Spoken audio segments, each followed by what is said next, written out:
देख रहे हैं न्यूज नेशन। मैं हूं आपके साथ पूजा। दलितों के दिल में क्या है जानने के लिए आज हम पहुंचे हैं हापुड़ जिले में। हापुड़ जिले की तीनों विधानसभा सीटों के अलग अलग जातीय समीकरण है। बात धौलाना विधानसभा सीट की करें तो यहां पर करीब 50,000 दलित मतदाता हैं, जिन्होंने 2017 की विधानसभा चुनाव में मोदी लहर में भी बीएसपी को जीत दिलाने में एक बड़ी भूमिका निभाई थी। इस बार के चुनाव को लेकर दलित वोटर्स क्या सोचते हैं, उनके मुद्दे क्या हैं, आइए उन्हीं से जानते हैं।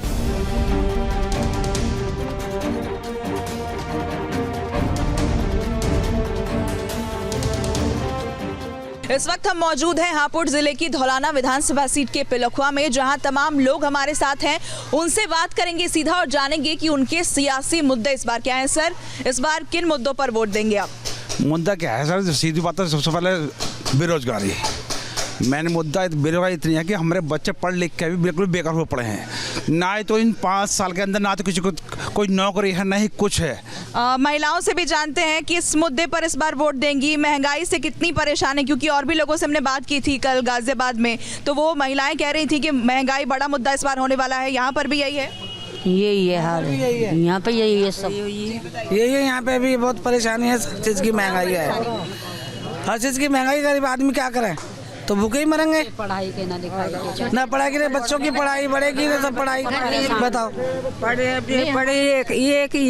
पढ़े हुए बेचारे नहीं फिरे हैं, और ना कुछ काम नहीं, धंधा नहीं, कुछ नहीं। गरीब आदमी क्या करेगा? जो पढ़े लिखे बच्चे हमारे ऐसे डोल रहे हैं, MBA करे बच्चे हमारे, MSc करे बच्चे ऐसे डोल रहे, क्या करें? जो बच्चे हमारे लगे हुए तो वो भी निकाल दिए। इस सरकार ने करा क्या है? फीस पूरी मांग रहे स्कूल वाले, पूरी फीस मांग रहे। ऑनलाइन पढ़ाई चल रही है, जरा जरा से बच्चों की ऑनलाइन पढ़ाई क्या हो रही है बताइए? स्कूल वाले तो पूरी फीस मांग रहे, कहाँ से दे? आपने कभी देखा होगा, मायावती सरकार हम इसलिए चाहते हैं, आप कोई भी अधिकारी किसी भी क्षेत्र में चले जाएं, अगर बहन जी का शासन रहा है तो उसमें कोई भी अधिकारी अगर उसकी 8 बजे से ड्यूटी है तो 7:59 पे आपको अपने दफ्तर में पाया जाएगा उसको। और बहन जी ने यह भी किया था कि कोई भी मान लो व्यक्ति उनके पास था, कोई सुनवाई नहीं हो रही है तो थानों में भी कुछ SHO वगैरह कुछ टीम बनाई थी कि उनकी डायरेक्ट बातें सुनी जा सके। सरकार तो कहती है 0 टॉलरेंस है भ्रष्टाचार के लिए। कहीं भी देख लो आप, भ्रष्टाचार हर विभाग में बढ़ा हुआ, कोई विभाग में काम करने को तैयार नहीं। इतनी सत्ताई कर दी हर जगह कि किसी बच्चे का एडमिशन है, कुछ भी है, किसी भी विभाग में चले जाओ, अस्पतालों में चले जाओ, कहीं पहले जैसी बात ही नहीं है। क्या आप भी ऐसे ही मानते हैं कि ये सरकार जो है वो पिछड़ी जातियों के लिए कुछ नहीं कर रही है?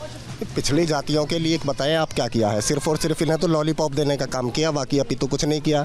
अगर आप देखें पिछड़ी जाति में केशव प्रसाद मौर्य जी पूरे प्रदेश में प्रदेश अध्यक्ष जब वो रहे, उन्होंने मुहिम चलाई, भाजपा को जिंदा करने का काम उन्होंने किया।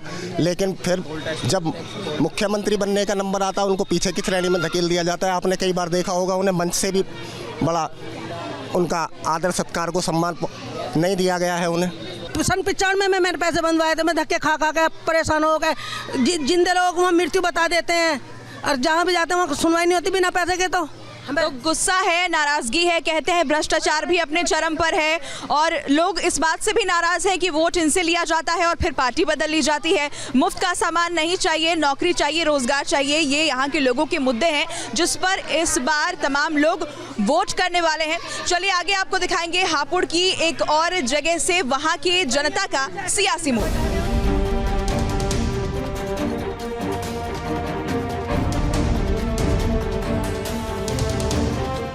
धौलाना विधानसभा सीट से बीएसपी के टिकट पर चुनाव जीते असलम चौधरी इस बार साइकिल पर सवार हो चुके हैं। तो वहीं बीएसपी ने दलित और मुस्लिम मतदाताओं को ध्यान में रखते हुए वासिद अली को इस बार चुनावी मैदान में उतारा है। वहीं बात हापुड़ जिले की सदर विधानसभा सीट की करें तो यहाँ पर दलित और मुस्लिम मतदाताओं की ज्यादा संख्या होने की वजह से इस सीट पर इस बार त्रिकोणीय समीकरण बनते दिख रहे हैं। आइए जानते हैं कि यहाँ के दलित वोटर्स के मुद्दे क्या हैं। इस वक्त हम मौजूद हैं लज्जापुरी में और यहाँ के लोगों से समझेंगे कि इस बार किन मुद्दों पर वो वोट करने वाले हैं। सर, इस बार क्या मुद्दे होने वाले हैं?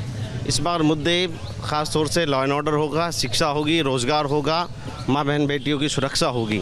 और अभी भी बहन जी की जो रैलियां हुई हैं अब तक, उसमें बहन जी ने केवल इन्हीं मुद्दों पे वोट मांगा है। बाकी जितनी पार्टियां हैं वो मंदिर पे, मस्जिद पे, लड़ाई पे, झगड़े पे, लाल टोपी पे, गर्मी पे, सर्दी पे, पता ना फालतू फंड की बातें कर रही हैं। केवल बहन जी और उनके प्रत्याशी मुद्दों पे बात कर रहे हैं। और यहाँ पे एक तरफा बसपा को वोट पड़ेगा, एक तरफा, कोई दूसरा विकल्प नहीं है हमारे पास। यहाँ पर सर कितना काम हुआ है? खुश हैं काम से या नाराजगी दिखती है लोगों में? काम से बहुत खुश है, और यहाँ सबसे ज़्यादा जो काम कराया वो केवल बसपा प्रत्याशी ने कराया पहले भी।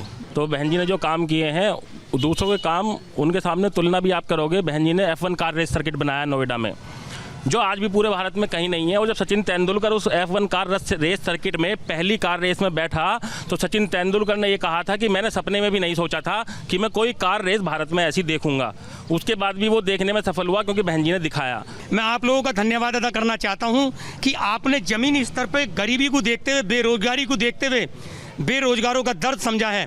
अभी आपने सुना होगा कि फ्रांस, इटली और अमेरिका तक से ये आया कि अगर भारत के अंदर कोई लॉ एंड ऑर्डर नाम की चीज़ है तो वो है बहन कुमारी मायावती जी।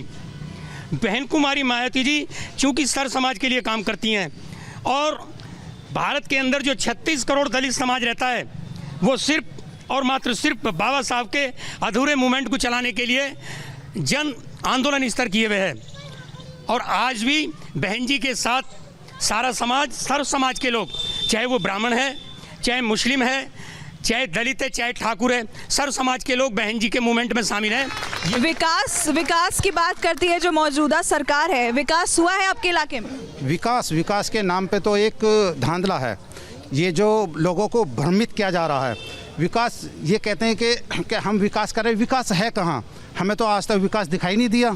विकास तो केवल बसपा की सरकार आई थी उसमें देखा था हमने विकास, क्या क्या हुआ था। ये बताइए घर चलाने में कितनी मुश्किल हो रही है? महंगाई है, बहुत ज़्यादा मुश्किलें हो रही है मैडम। तो सरकार से नाराज़गी है?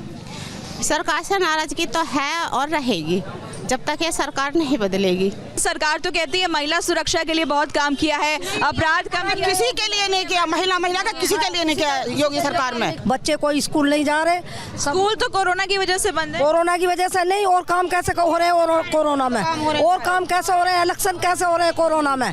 चुनाव किन मुद्दों पर होने वाला है और कितना यहाँ पर काम हुआ है, किस बात को लेकर नाराजगी है सरकार से? बहुत बहुत धन्यवाद आप लोगों ने, हमारे गरीब बस्तियों में आप आए हैं। चटनी रोटी खा के हमारी माओं ने, हमारे बाप ने 2 टाइम रोटी ना खा के एक टाइम खा के अपने बच्चों को पढ़ा। इसीलिए पढ़ा कि बच्चे बड़े हो जाएंगे, नौकरी करेंगे। जब नौकरी होगी तो हमें जो है हमें आराम मिलेगा बुढ़ापे का। हमसे कहना चाहते हैं कि हम चाहते हैं कि हमारी सरकार रोजगार परख हो, सभी जो शिक्षित वर्ग हैं ज़्यादा से ज़्यादा रोजगार निकाले।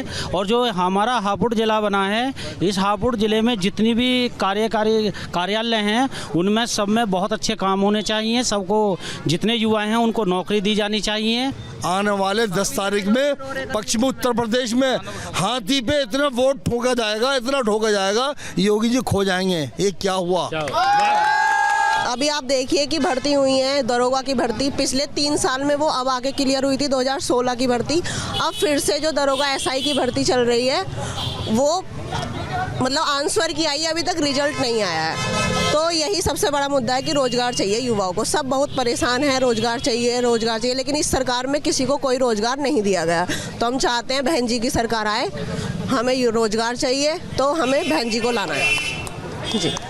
तो वही सवाल है कि रोजगार चाहिए और महंगाई बहुत ज़्यादा है, फ्री का सामान नहीं चाहिए और तमाम जो बुनियादी सुविधाएं हैं वो लोगों तक पहुंचनी चाहिए।